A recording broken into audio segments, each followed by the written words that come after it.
يو السلام عليكم شباب. اليوم حنحمل ونثبت لعبة فيفا 2022 على أجهزة الموبايل وبتعليق عربي. فقبل ما نبدأ الفيديو ما تنسوا تصلي على النبي صلى الله عليه وسلم وندخل إلى الفيديو.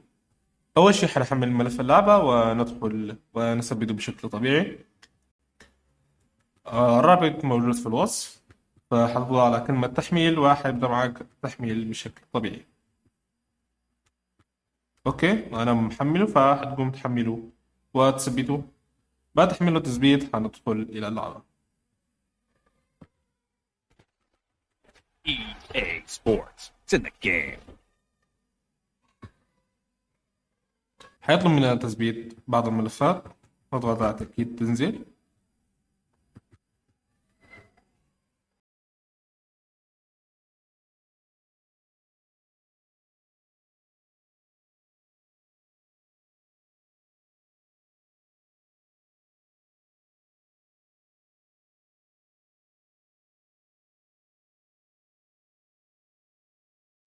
فحنسجل كمضيف.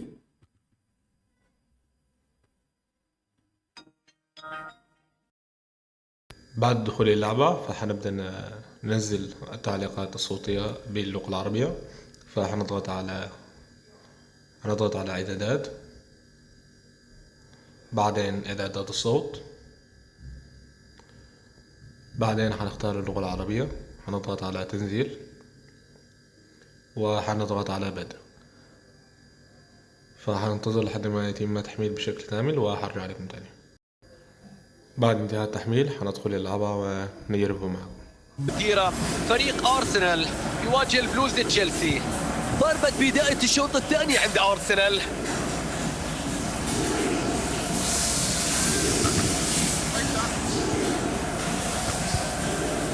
تمريرة على طرف الملعب.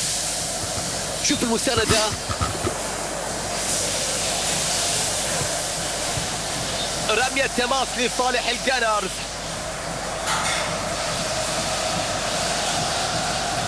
مساندة تصل الآن. عنده فرصة التمرير، فرصة لإرسال كرة في الشباك. تدخل حاسم في المكان المناسب.